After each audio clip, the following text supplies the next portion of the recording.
ফেব্রুয়ারিতে নির্বাচন নিয়ে বিদেশি চাপ, তৎপর ইসি করলেন 1-to-1 বৈঠক। জাতীয় সংসদ নির্বাচন অনুষ্ঠিত হওয়া নিয়ে দেশি বিদেশি তৎপরতা ক্রমেই বাড়ছে। বিশেষ করে বিএনপির ভারপ্রাপ্ত চেয়ারম্যান তারেক রহমানের সঙ্গে প্রধান উপদেষ্টা অধ্যাপক মোহাম্মদ ইউনূসের লন্ডন বৈঠকের পর থেকে এর তৎপরতা বেড়েছে। এই বিষয়টিকে আরো স্পষ্ট করেছে বৃহস্পতিবার যমুনায় প্রধান উপদেষ্টার সঙ্গে প্রধান নির্বাচন কমিশনার এএমএম নাসির উদ্দিনের সাক্ষাৎ। এছাড়া বিগত নির্বাচনের অভিযোগ তদন্ত ও আগামী নির্বাচন সুষ্ঠু করতে বিচারপতি শামীম হাসনাইনকে প্রধান করে 5 সদস্যের সুপারিশ প্রণয়ন কমিটি করেছে সরকার। অন্তর্বর্তী সরকারের প্রধান উপদেষ্টা অধ্যাপক মোহাম্মদ ইউনূসের সঙ্গে সৌজন্য সাক্ষাৎ করেছেন প্রধান নির্বাচন কমিশনার এএমএম নাসির উদ্দিন। বৃহস্পতিবার বিকেলে রাষ্ট্রীয় অতিথি ভবন যমুনায় প্রধান উপদেষ্টার সঙ্গে সাক্ষাৎ করেন তিনি। প্রধান উপদেষ্টার কার্যালয়ের একটি সূত্র জানিয়েছে, দুজনের মধ্যে 1-to-1 বৈঠক হয়েছে। এর ফলে সেখানে কি আলোচনা হয়েছে সে সম্পর্কে কিছু জানতে পারেনি সূত্র। তবে স্বাভাবিকভাবেই নির্বাচন নিয়ে আলোচনা হয়েছে বলে ধারণা করা যায়। লন্ডনে 13 জুন প্রধান উপদেষ্টার সঙ্গে বিএনপির ভারপ্রাপ্ত চেয়ারম্যান তারেক রহমানের বৈঠক হয়। বৈঠকের পর একটি যৌথ বিবৃতি দেওয়া হয়।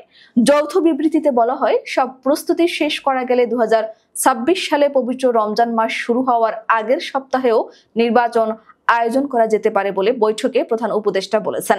সেক্ষেত্রে সেই সময়ের মধ্যে সংস্কার ও বিচারের বিষয়ে পর্যাপ্ত অগ্রগতি অর্জন করা প্রয়োজন হবে।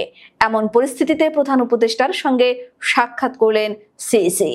রমজানের আগে অর্থাৎ ফেব্রুয়ারিতে নির্বাচন অনুষ্ঠানের সম্ভাবনা নিয়ে ঘোষণা আসে 13 জুন লন্ডনের বৈঠক থেকে। এরপর আন্তর্জাতিক বিভিন্ন সংস্থা ও দেশ তাদের ঢাকার মিশনের মাধ্যমে পরিস্থিতির খোঁজ খবর নিচ্ছে।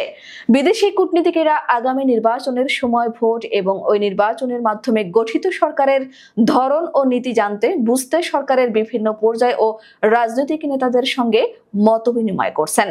সাম্প্রতিক প্রকাশিত বিভিন্ন খবরাখবরে বোঝা যাচ্ছে, নির্বাচন দেওয়ার বিষয়ে অন্তর্বর্তী সরকারের প্রতি বিদেশিদের আগ্রহ এবং চাপ দুটোই কাজ করছে।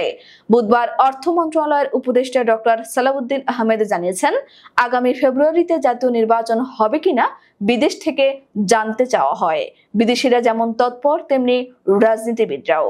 চলতি মাসে বিএনপি এবং জামায়াত ইসলামের শীর্ষ নেতাদের সঙ্গে বিদেশি কূটনীতিকরা দফায় দফায় বৈঠক করছেন। 17 জুন জাতীয়তাবাদী দল বিএনপির প্রতিনিধি দলের সঙ্গে ঢাকায় নিযুক্ত ব্রাজিলের রাষ্ট্রদূত পাওলো ফার্নান্দো ডায়াস ফ্রেসের বৈঠক হয়েছে। 22 জুন সকাল 10টার দিকে গুলশানে বিএনপি চেয়ারপারসনের রাজনৈতিক কার্যালয়ে বিএনপি নেতাদের সঙ্গে বৈঠক করেন ঢাকাস্থ মার্কিন রাষ্ট্রদূত ট্রেসি অ্যান জ্যাকবসন। বৃহস্পতিবার সকালে গুলশানে বিএনপি চেয়ারপারসন রাজনৈতিক কার্যালয়ে দলটির প্রতিনিধি দলের সঙ্গে বৈঠক করেছেন ঢাকাস্থ ইউরোপীয় ইউনিয়নের রাষ্ট্রদূত মাইকেল মিলার। এছাড়া জামায়াত ইসলামীর আমির ডাক্তার শফিকুর রহমানের সঙ্গে টানা 3 দিন বৈঠক করেছেন জাপান, কানাডা ও ইউরোপীয় ইউনিয়নের প্রতিনিধিরা। রোববার সকালে বৈঠক করেন ঢাকা নিযুক্ত জাপানের রাষ্ট্রদূত সাইদা শিনিচি। পরদিন সোমবার বৈঠক করেন ঢাকা নিযুক্ত কানাডার হাই কমিশনার অজিত সিং। এর পরদিন মঙ্গলবার সৌজন্য সাক্ষাৎ করেছেন ঢাকায় নিযুক্ত ইউরোপীয় ইউনিয়নের রাষ্ট্রদূত মাইকেল মিলার। এসব সাক্ষাতে সার্বিকভাবে দেশের চলমান রাজনৈতিক পরিস্থিতি ও নির্বাচনের পাশাপাশি এসব দেশে ভবিষ্যতে বাংলাদেশে কোন বিষয়গুলো নিয়ে কাজ করতে পারে সেসব বিষয় গুরুত্ব পেয়েছে।